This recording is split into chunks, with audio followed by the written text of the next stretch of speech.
हाय दोस्तों, कैसे हैं आप सब। उम्मीद करता हूँ बहुत अच्छे होंगे।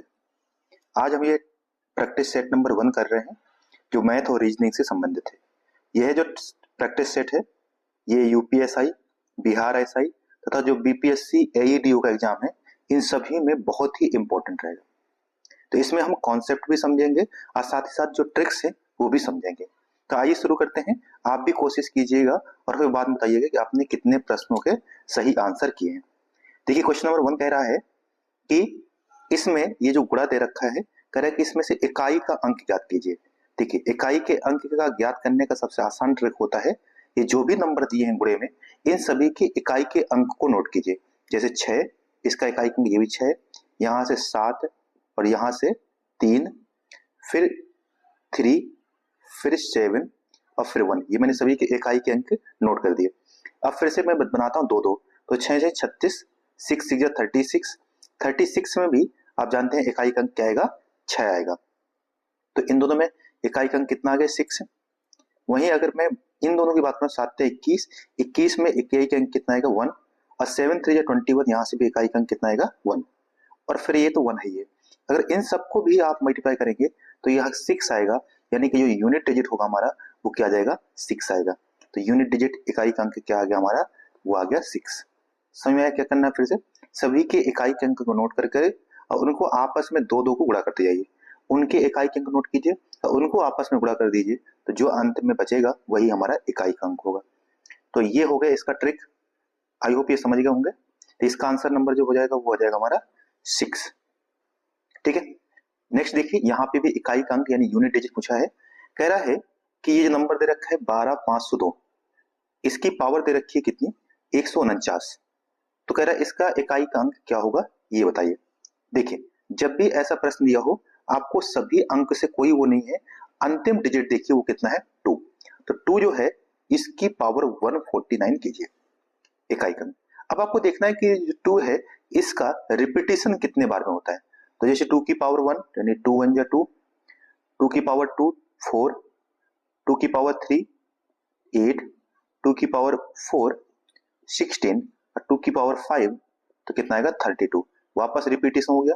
कितने बार, कितने साइकिल के बाद हुआ, 1 2 3 और 4, यानी कि चौथे साइकिल में क्या आ रहा है, वापस से ये रिपीटेशन शुरू हो चुका है। अगर वापस से रिपीटेशन शुरू हो चुका है तो वापस आएगा। तो इसका मतलब है कि ये जो पावर है इस पावर को आपको 4 से भाग देना है, यानी 149 को आप 4 से भाग दीजिए। इसमें भी पूरे को आपको भाग नहीं देना है, अंतिम जो 2 अंक है इनको 4 से भाग देकर ये पता कीजिए कि जो आपका रिमाइंडर है शेष कितना बच रहा है। तो अगर 49 में 4 का भाग देंगे तो आप जानते हैं कि 1 शेष बचेगा। कितना बचेगा शेष, 1 शेष बचेगा। अगर 0 शेष बचता है, क्या होता है, 0 शेष बचता है तो आंसर 2 ही आ जाएगा। परंतु यहाँ शेष 1 बचा है तो 2 की पावर 1, सॉरी यहाँ मैंने उल्टा बता दिया। अगर इसमें देखिए, अगर 0 शेष बचता है तो आंसर 4 आ जाएगा, परंतु 0 नहीं, यहाँ 1 शेष बच रहा है तो 2 की पावर 1 करेंगे, 2 की पावर 1 में कितना आएगा, 2 ही आंसर आ जाएगा। मीन्स कि अगर इस पूरे नंबर को हम 149 बार रिपीट करें तो इसका जो इकाई का अंक आएगा वो कितना आएगा हमारा, वो आ जाएगा हमारा आंसर नंबर यहाँ से 2। ठीक है।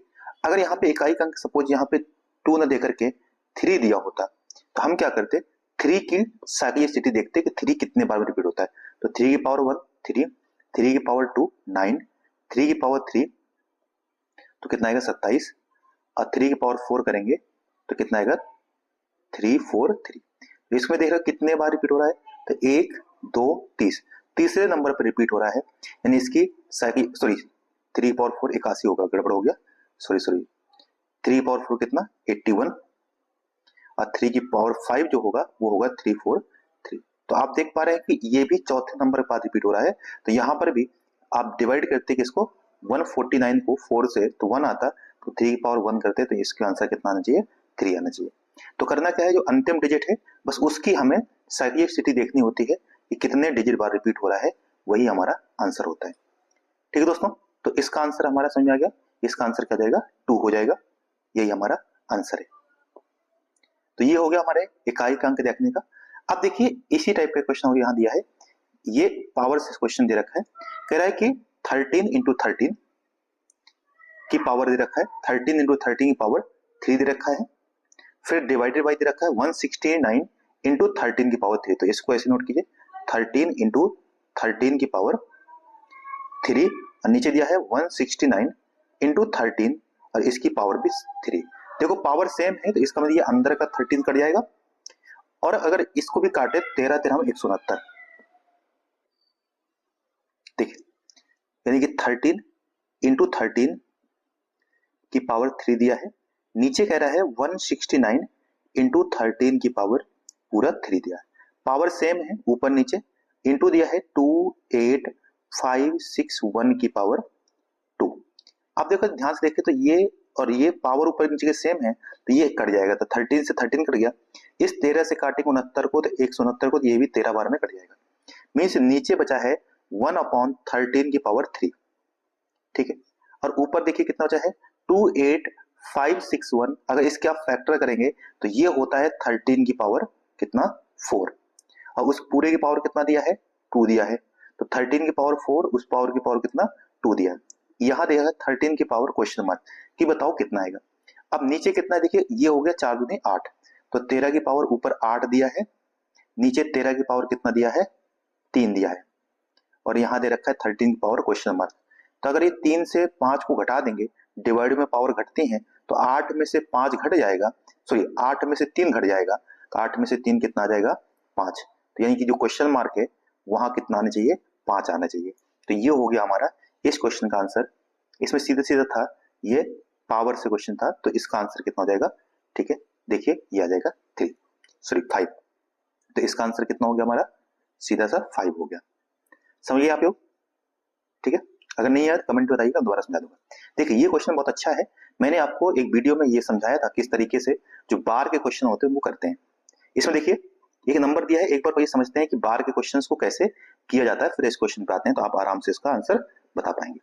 देखिए मैं बताया था कि अगर कोई नंबर इस तरीके दिया है 0.25 बार दिया है, अगर दोनों के ऊपर बार दिया है तो इसका आंसर सीधा हो जाएगा 25/99, 99, यही आंसर इसका आंसर है।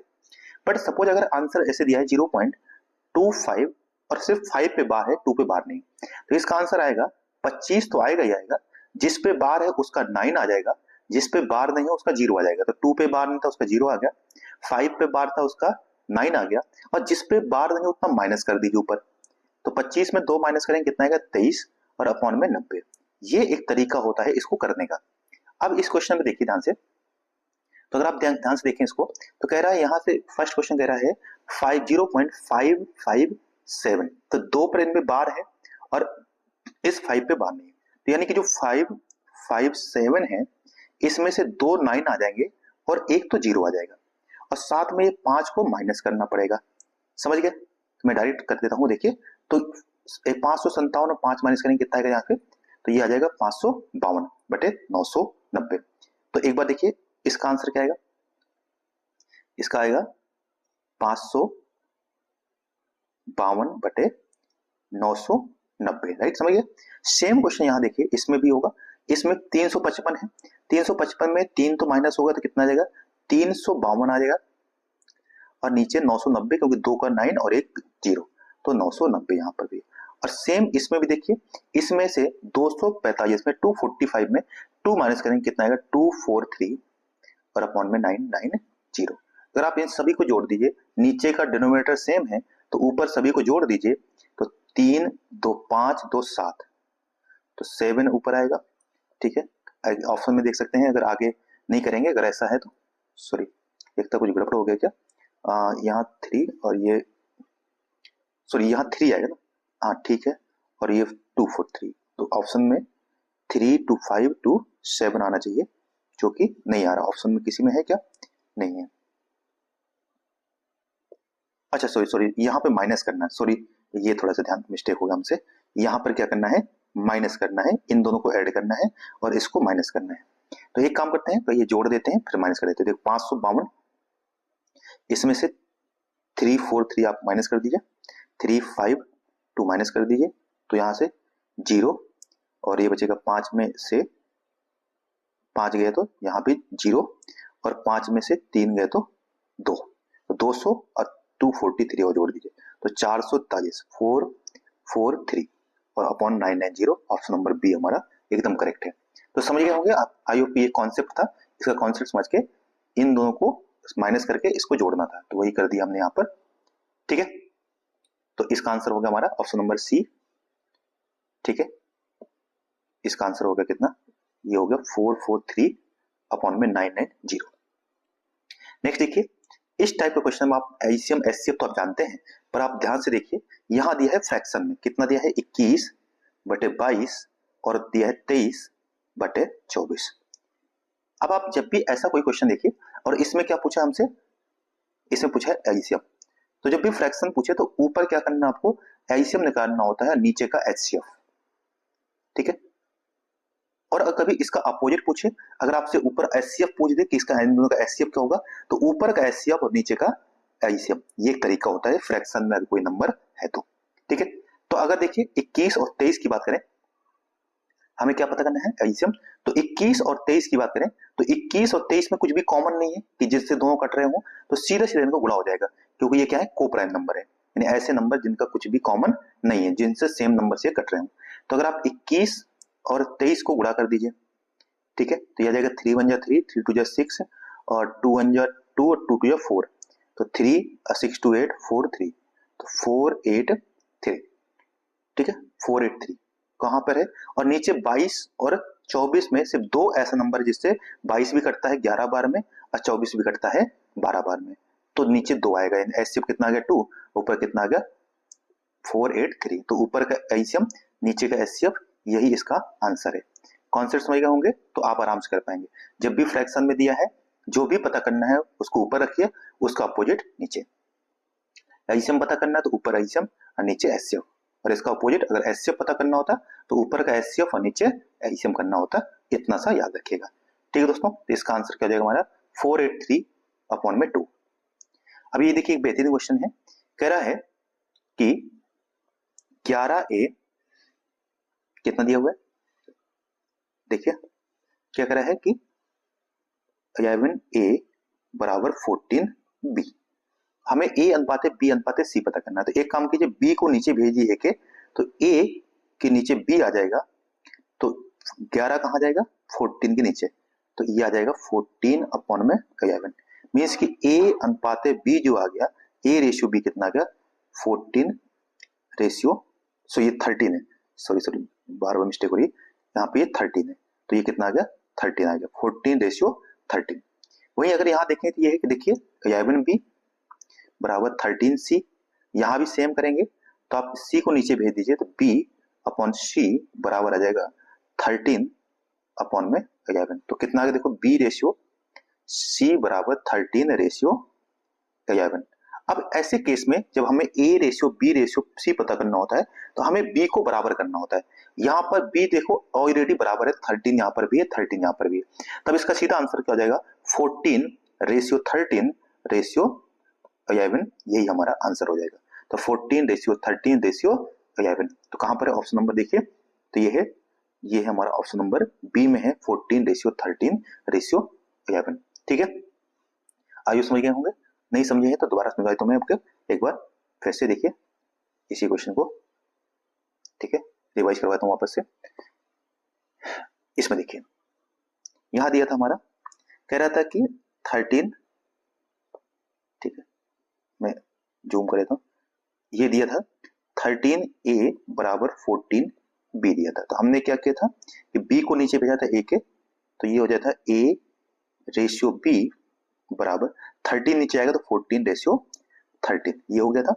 वहीं हमें B यानी कितना दिया था 11B बराबर 13C दिया था, तो वापस से C को हमने नीचे भेजा, तो B 11 इधर जाएगा, तो B रेशियो C आ गया था 13 रेशियो 11।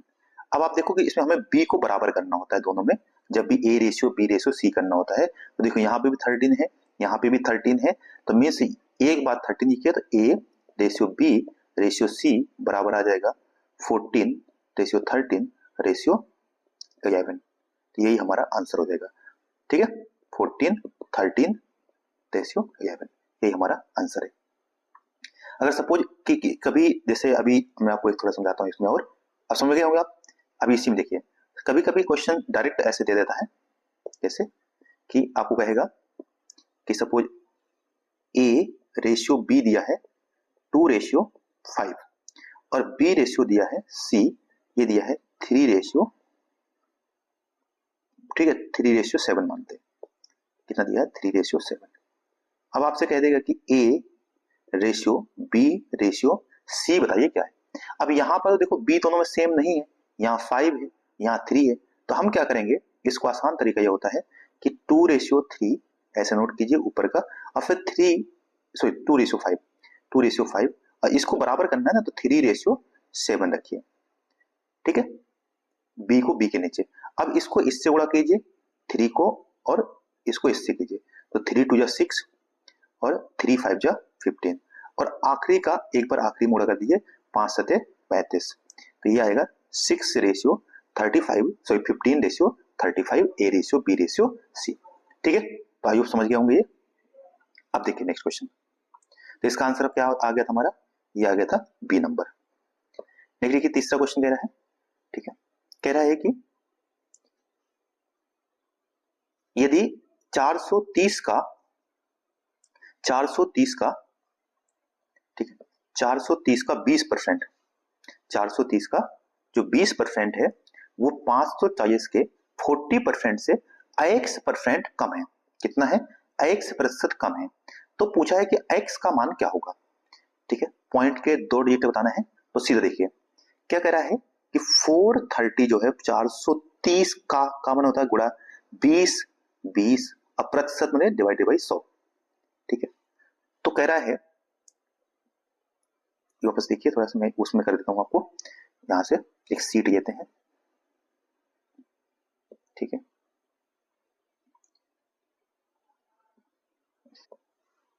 तो हम क्या करते हैं, देखिए कि 430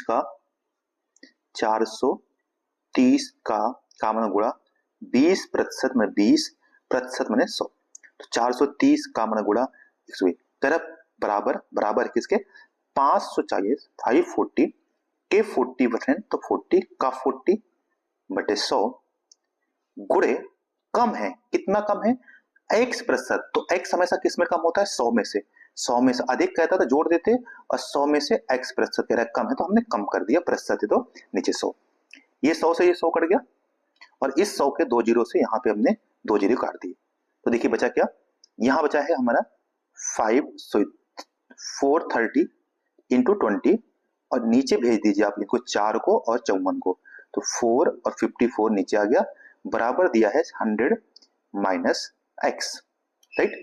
अब आप इसको 4 से काट देंगे 5 बार में, और इससे डिवाइड कर दीजिए आप किसको, 430 को 54 से काट दीजिए, तो 430 को आप 54 से काटेंगे, ठीक है, तो ये आ जाएगा हमारा अबाउट आ जाएगा 7 पॉइंट, ये आ जाएगा हमारा 7.9 के समथिंग आ जाएगा, 7.9 इंटू 5 बराबर दिया है 100 माइनस x। अगर आप 7.9 को समथिंग जो है उसको अगर 5 से मल्टीप्लाई कर देंगे, तो ये आ जाएगा ये आ गया हमारा 39.5 बराबर 30.9.5 बराबर ये आ जाएगा हमारा 100 माइनस x, कितना आ गया 100 माइनस x। अब हमें x पता करना है, तो इसको 100 में से माइनस कर दीजिए, तो सीधा अगर आप इसमें से 100 में से इसको माइनस कर देंगे, ठीक है, 100 में से माइनस करेंगे, तो अबाउट ये जो आएगा वो 60.5 के समथिंग आना चाहिए, तो 60.5 या 60.18 के समथिंग जो है, तो 60 के आसपास जो है हमारा आंसर आ जाएगा इसका। तो अबाउट पूछा तो कितना जाएगा 60.18 समथिंग है, इसको नियर अबाउट में करेंगे तो ये आएगा, ठीक है। तो आइए समझिए इसका आंसर, ठीक है, ये 100 में से जाके माइनस हो जाएगा, तो ये x आ जाएगा, ठीक है। आगे देखिए, ये हमने इसको कर दिया, ठीक है, इजी क्वेश्चन था, बहुत कुछ ज्यादा था नहीं इसमें, सीधे जैसे करते जा रहा था वैसे हम करते जा रहे थे, ठीक है। नेक्स्ट देखिए, कह रहा कि अगर चार्ज 400 कह रहा कि 4800 रुपए का इतने प्रतिशत का मान ज्ञात कीजिए। तो क्या कह रहा है कि 44800 का कितना ये, तो 16 या 48 और 2 50, तो 50 और अपॉन में 3%। इसको जानते हैं तोड़ना, ठीक है, मिक्स फ्रैक्शन है, जिनको तोड़ना भी नहीं पता वो भी समझिए थोड़ा सा।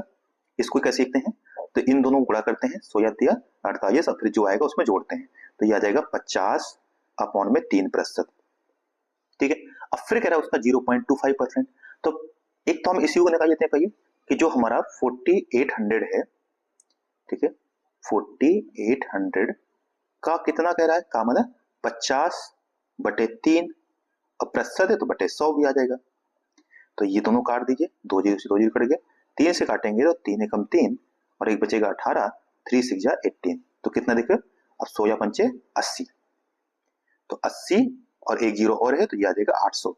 अब 800 करना में कितना 0.25%, तो 0.25 और नीचे कितना करना है 100% है ना, तो फिर 2 जीरो से 2 जीरो काट दीजिए।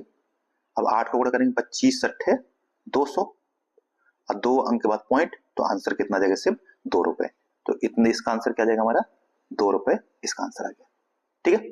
एक साथ तीनों गुणा कर सकते थे और हमने इस तरीके से भी आसान तरीके से कर दिया। तो ये क्या किया 4800 का 50/3% और फिर जो आया उसका हमने 0.25% कर दिया, हमारा आंसर कितना आ गया 2 रुपीज, ठीक है दोस्तों। तो इस तरीके से इसको शॉर्ट में करते जाएंगे, ठीक है।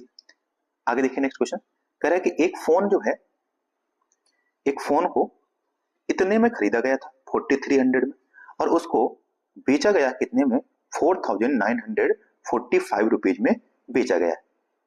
तो पूछा है कि इसमें कितना प्रतिशत प्रॉफिट हुआ है। हम जानते हैं कि प्रॉफिट हमेशा किस में निकलता है, क्रय मूल्य पे, हमने जितने में खरीदा होता है उसका कितना प्रतिशत है, तो ये होता है। तो देखो प्रॉफिट जो होता है, प्रॉफिट परसेंट होता है, ऊपर कितना प्रॉफिट हुआ है, नीचे कितना की सीपी मैंने क्रय किया था, सीपी में होता है क्रय और एसपी में होता है विक्रय जो बेचा है, अगुड़े 100। तो अगर आप ध्यान से देखें तो 4300 में खरीदा था, अब 4945 में बेच दिया, तो इसका घटा देंगे तो हमें फायदा जो हुआ वो 645 रुपए का फायदा हुआ, 645 का प्रॉफिट हुआ है। अगर आप इसको प्रतिशत में कन्वर्ट करें तो प्रॉफिट ऊपर रख दीजिए 645 ऊपर, क्रय कितना है 4300 और इंटू 100। अब आप इस 2 जीरो काट देंगे और 645 को आप काट देंगे कितने से 43 से, तो इसको 43 डिवाइड कर दीजिए तो ये आ जाएगा 15%। कितना आ जाएगा 15% का हमें क्या हुआ है प्रॉफिट हुआ है, यही हमारा आंसर हो जाएगा। तो ऑप्शन नंबर जो ए है वह हमारा आंसर है, बहुत आसान था, कुछ भी नहीं था इसमें, ठीक है। और अगर हानि होती तो ऊपर हानि नीचे सीपी इंटू 100, यही एक इसका तरीका है, ठीक है। तो आगे समझ में, ठीक है। अब देखिए जो नेक्स्ट क्वेश्चन है वो बहुत बेहतरीन क्वेश्चन है, इसकी मैं 2 तरीके बताऊंगा, एक तो ट्रिक बताऊंगा और एक सीधा सीधा तरीका बताऊंगा कि कैसे हम इसको करते हैं, ठीक है। कह रहा है कि एक फोन, तो इससे जब भी ऐसा कोई क्वेश्चन आए तो उसको आप ट्रिक से भी कर सकते हैं। कह रहा है कि एक फोन जो है उसको 7525 रुपए में जब बेचा गया तो उसमें 65% की हानि हो गई, मीन्स की 7525 रुपए में बेचा तो 65% की हानि हुई। यदि उसे 34,400 में बेचते तो कितना फायदा होता है, तो कितना फायदा होता है। यहाँ पे देखिए 2 दिया है, एक तो CP1 दिया है, सॉरी CP नहीं SP, बेचा गया ना कह रहा है विक्रय, तो SP1 दिया है और कह रहा है दोबारा अगर इतने में बेचते तो कितना फायदा होता है, SP2 दिया है। पहले इतनी हानि हो रही थी, अब तो प्रॉफिट होगा क्योंकि पूछा है कि कितना प्रॉफिट होगा ये बताइए, या हानि होगी वो बताइए, कि हानि होगी या प्रॉफिट होगी ये हमसे पूछा गया, ठीक है। तो देखिए अब इसका एक सीधा तरीका होता है कि मैं आपको बताता हूं कि ये होता है SP2 अपॉन SP1, ये ट्रिक है, ठीक है, इंटू 100 माइनस क्या कह रहा है हानि, तो हानि है तो इसलिए 100 माइनस होगा और प्रॉफिट होता तो यहाँ पे जोड़ देते, ठीक है। इंटू अगर यह 100 से ज्यादा आता है, क्या आता है 100 से ज्यादा आता है तो उतना प्रॉफिट होगा, और अगर 100 से कम आता है तो उतनी हानि होगी। अगर अब इसको अगर हम यहाँ पे रख दें तो देखिए SP2 कितना है, अगर हम देखें तो ये है हमारा 34,400, तो आप रखिए 34,400, 34,400, नीचे हमारा हो जाएगा 7,525 गुणे, अब देखिए 100 में से 65 माइनस करेंगे कितना आएगा, 35 आ जाएगा। 100 में से 65 माइनस किया कितना आ गया, 35 आ गया। ठीक है, अब इसको आगे देखिए,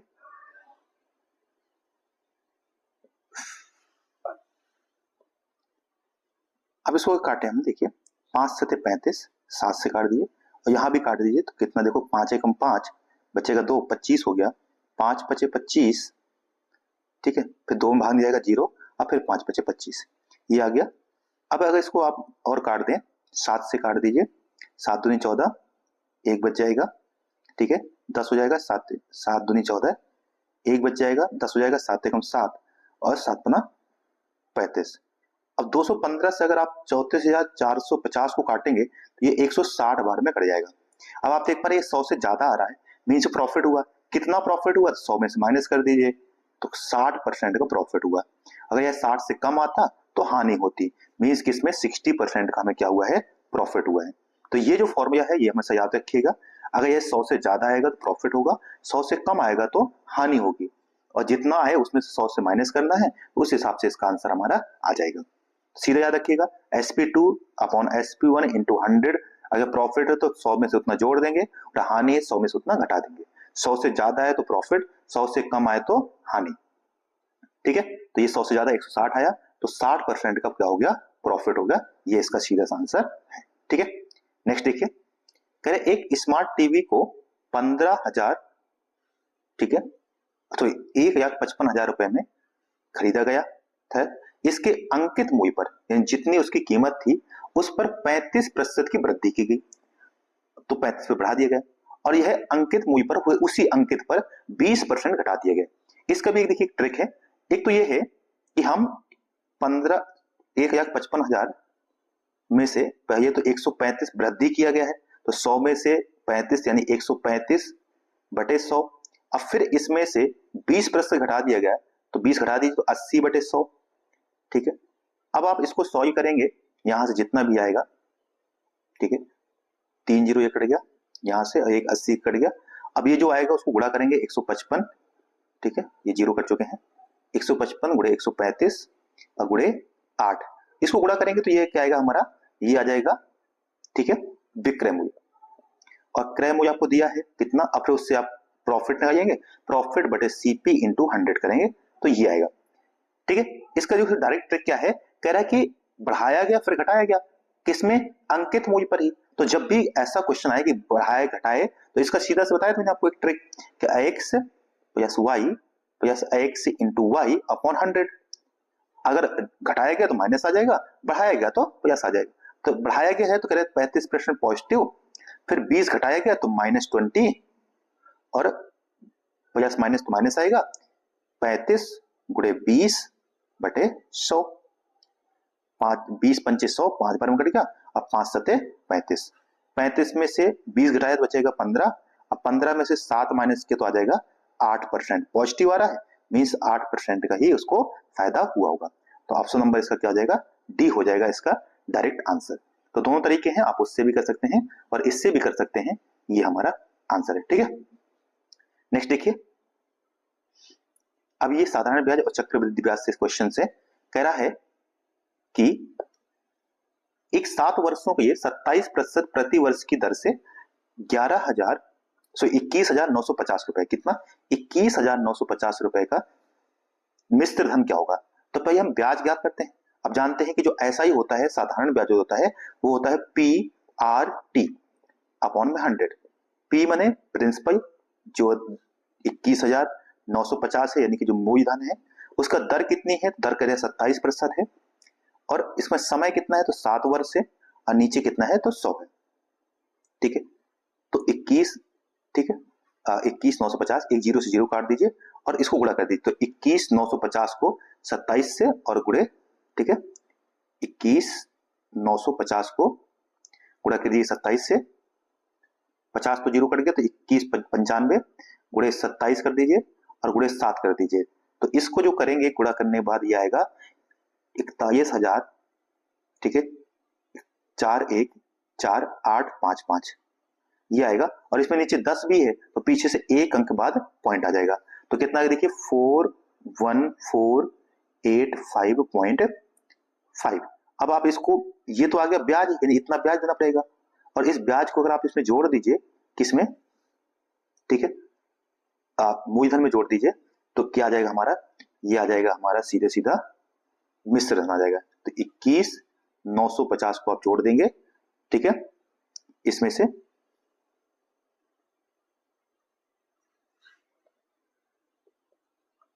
तो इसका सीधा आंसर आ जाएगा कितना हमारा, ये आ जाएगा 63,435.5। तो 63,435 63,465.5, कुछ नहीं करना है, इसको जो ब्याज आया है इस ब्याज को जोड़ देंगे, तो मिश्र धन होता है मूलधन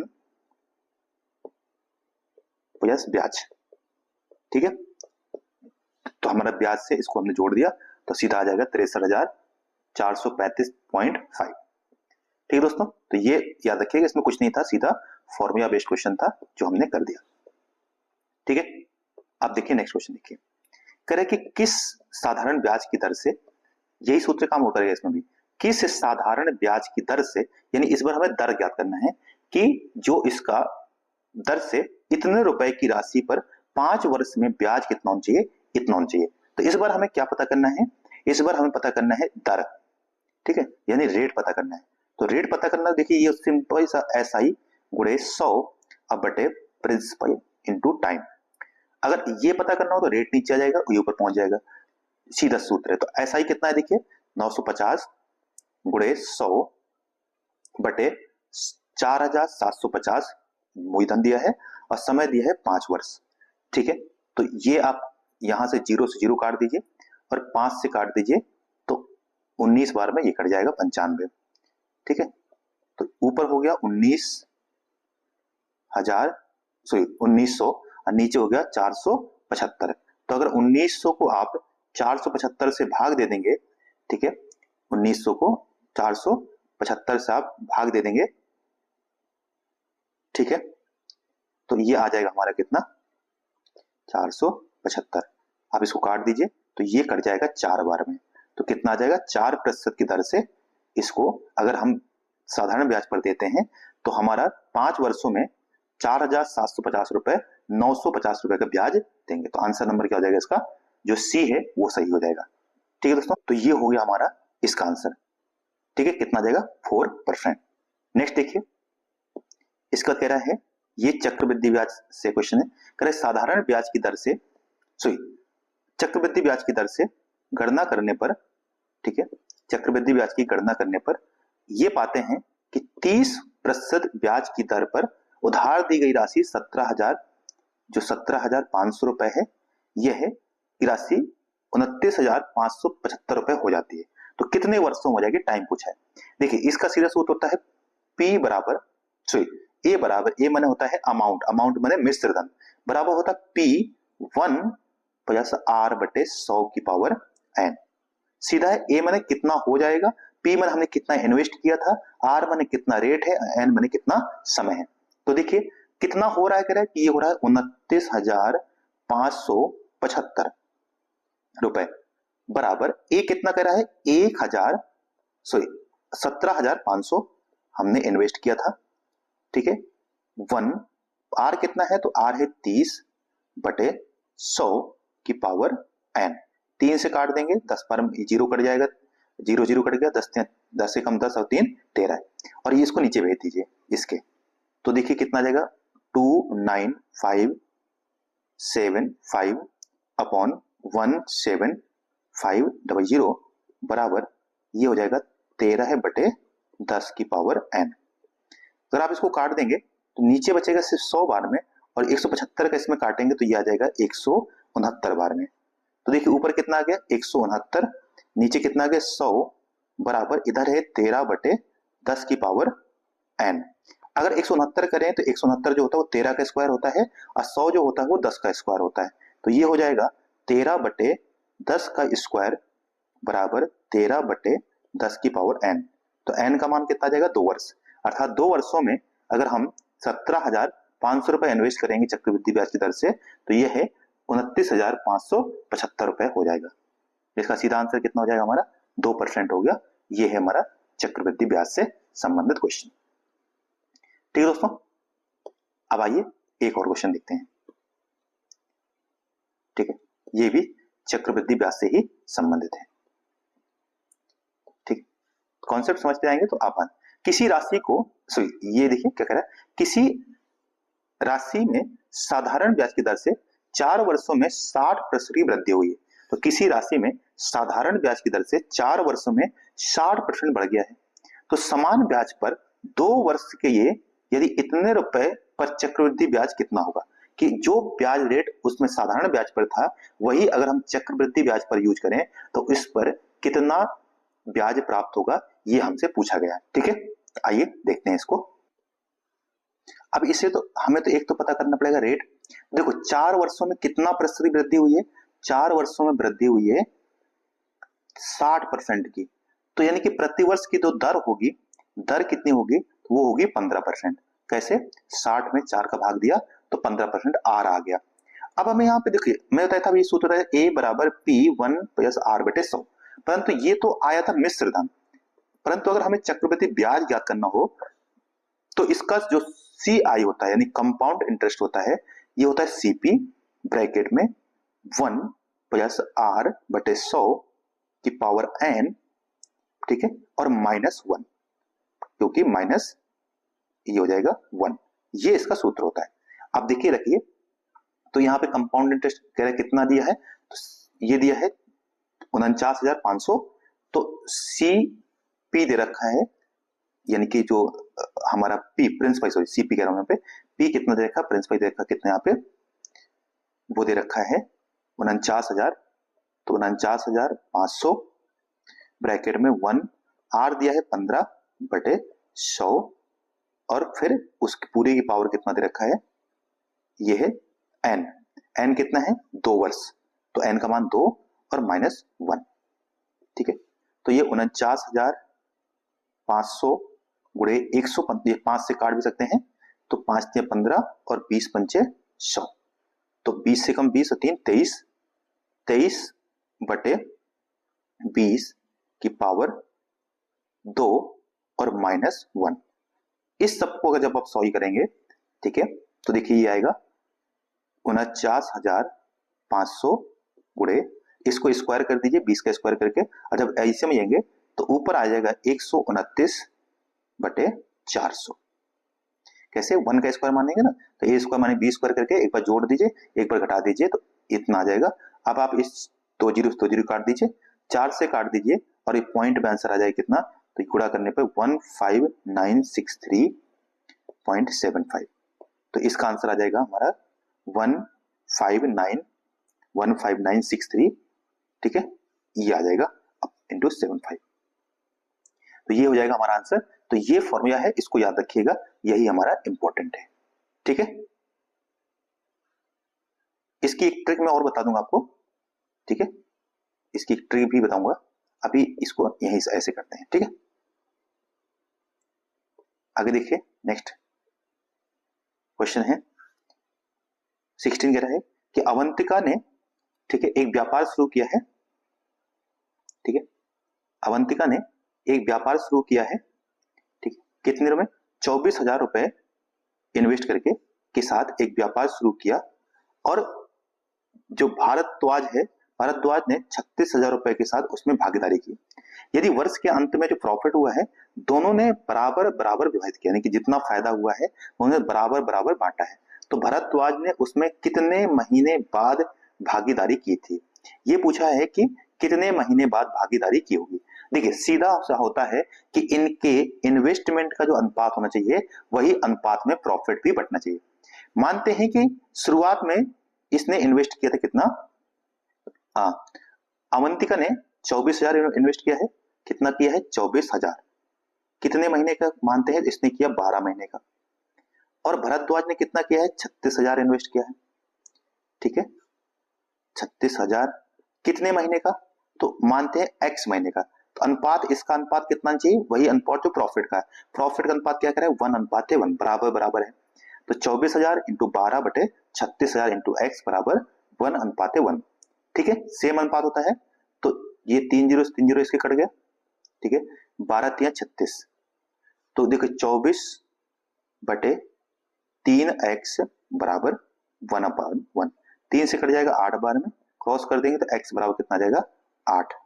तो इसका मीन्स ये है कि 8 महीने में, ठीक है, कितने महीने बाद भागीदारी की है तो वो हो जाएगा, ठीक है, 8 महीने तक इन्वेस्ट किया है तो कितने महीने बाद किया होगा, तो अर्थात इसने 4 महीने बाद भागीदारी की होगी, क्योंकि 8 महीने तक उसका इन्वेस्टमेंट रहा है, तो आंसर हो जाएगा 4 महीने।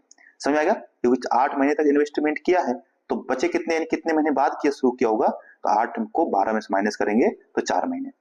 ठीक है, आयु समझ गए होंगे, वापस समझा देता हूँ, नहीं आया तो एक बार और देखिए। ठीक है, क्या करा है कि अवंतिका ने कब किया था, तो अवंतिका ने शुरुआत में, माना शुरुआत में क्या होगा 24,000 रुपए का सीधा 12 महीने, जबकि इसने 36,000 रुपए का इन्वेस्ट किया है x महीने तक, तब जाकर दोनों को प्रॉफिट जो है बराबर बराबर इन 1 रेशियो बनाया। 3 जीरो 3 जीरो काटा, यहां से 12 थे 36 और 3 से काट दिया 8, तो मीन्स 8 बटे x, ठीक है, बराबर 1:1, क्रॉस किया तो x बराबर आ गया 8 मंथ। यानी कि जो भरद्वाज उसने 8 महीने तक इन्वेस्ट किया है तो कितने महीने बाद शुरू किया होगा, तो 4 महीने बाद शुरू किया होगा, यही इसका आंसर हो जाएगा। ठीक है दोस्तों, अब आगे देखिए नेक्स्ट क्वेश्चन, ये है क्वेश्चन नंबर 17। ठीक है, कह रहा है कि 5 क्रमागत महीनों में एक पंसारी की 6,535, 7,027, 6,955, 7,330 और 6,362 रुपए की बिक्री होती है। 6,600 रुपए की औसत बिक्री प्राप्त करने के लिए उसको नेक्स्ट वर्ष यानी छठे वर्ष में कितने की बिक्री करनी चाहिए, ताकि उसका जो है औसत बिक्री पूछा है, यानी कि नेक्स्ट वर्ष क्या करना है, उसको औसत कितना प्राप्त करना है 6,600। तो सीधा सा अर्थ है कि 6 महीने का, देखिए ये एक्स, एक महीने अंतिम जो है वो एक्स, बाकी कितना है देखो 6,530, 535 सॉरी प्लस 7,027 प्लस 6,955 और प्लस 7,330 बराबर औसत है, तो कितना योग कितना हो जाएगा, देखो कह रहा है कि कितना हमें प्राप्त करना है, सॉरी एक महीने का हो रहा है ना, इसमें 6,362 रुपए। ठीक है, तो देखिए कुछ नहीं है, इन सबको जोड़ करके 5 महीनों का है और छठे महीने का पूछा है, तो सभी को जोड़ करके आप जब सभी का योग करके, और औसत कितना दिया है 6,066, इतना प्राप्त करना है, कितने महीने का 6 महीने का, 5 महीने का दिया हुआ है, तो 6,600 को 6 से गुणा करके और इन सबको योग करके आप माइनस कर दीजिए, जोड़ करके माइनस करेंगे तो जितना आएगा 0 0 36 और 36 और 3 49, इसमें से आप इन तीनों को जोड़ के माइनस कर देंगे तो जो आएगा वही हमारा आंसर आ जाएगा। तो देखो जोड़ के जब करेंगे तो आएगा 34,209, और जब आप इसको घटाएंगे तो आएगा 5,391, तो 5,391 यही हमारा आंसर है। सीधा हमने इतना औसत प्राप्त करना है, कितने कह रहा है, तो कितनी बिक्री में 6 में, 5 तो दिया ही है तो 6 था पता करना है, तो इसको जोड़ करके और जो पांचों है उनको घटा देंगे तो सीधा आ जाएगा हमारा आंसर 5,391 रुपए। ठीक है, नेक्स्ट देखिए, कह रहा है कि यदि 55, 60 और 65 छात्रों की 3 क्रमगत औसत अंक कितने हैं, इतने इतने। देखिए अभी इसमें भी वही औसत से संबंधित प्रश्न है, इसको भी समझिए अच्छे से। कह रहा है कि 55, 60 और 65 छात्रों की 3 कक्षाओं के औसत अंक कितने हैं, 55, 60 और 65 हैं, तो सभी छात्रों के औसत अंक ज्ञात कीजिए। मीन्स कह रहा है कि एक कक्षा में कितने छात्र हैं, एक कक्षा में 55, एक में 60 और एक में 65 छात्र हैं। वहीं जो कक्षाओं के औसत अंक हैं, तो 55 छात्रों का औसत 55 है, 60 छात्रों का औसत 60 है और 65 छात्रों का औसत 65 है। मतलब कक्षा अगर एक ये 1 क्लास 1 ये 2 ये 3 इतने इतने छात्र हैं और उनके औसत अंक भी इतने इतने हैं। तो पूछा है कि अगर सभी को एक साथ मिक्स कर दिए जाए तो उनका औसत क्या हो जाएगा, तो सीधा सीधे कि इन छात्रों का योग कितना हो जाएगा, 55 छात्र हैं और 55 अंक ही औसत है। तो औसत देखिए योग होता है औसत गुणे संख्या, जैसे ऊपर किया था वहां पे अभी औसत गुणे कितनी संख्याएं, जैसे यहाँ पर औसत इतना था 6 संख्या थी, इस वजह से 6 से गुणा किया था, तो 55 छात्र और 55 ही औसत है, 55 गुणे 55 प्लस 60 गुणे 60 प्लस 65 गुणे 65, ठीक है, अब ये तो योग आ गया, और योग को संख्याओं से भाग दे देंगे तो क्या आ जाएगा, औसत आ जाएगा। तो कितनी संख्या, 55, 60 और 65 जोड़ेंगे तो कितना आ जाएगा, 60, 60, 120, 60, 180। अब आप इनको ऊपर की संख्याओं को गुणा कर दीजिए, ठीक है। या आप एक काम कर सकते हैं कि सभी में से 25 का कॉमन ले सकते हैं, ठीक है। तो सभी में 5 5 यहाँ भी आ रहा है, यहाँ भी आ रहा है, यहाँ भी आ रहा है, तो सबको अगर आप कॉमन लेंगे तो ठीक है। तो ये आ जाए, देखिए इसमें से अगर मैं 25 का कॉमन लेता हूँ सीधे, ये सीधे गुणा करके जोड़ दीजिए, तो जो गुणा करके जोड़ करके और 180 से भाग देंगे तो सीधा आंसर जो आएगा वो आ जाएगा 60 पॉइंट समथिंग समथिंग 16.277 इसका आंसर आएगा। यानी सबको जोड़ करके 180 से भाग देने पर कितना आएगा, 60.277 के आसपास आएगा। तो 60.277 इसका आंसर आ रहा है, ठीक है। तो ये आसान क्वेश्चन थे, ठीक है। ये हो गया 19वां। अब आते हैं हम 19वें क्वेश्चन पे।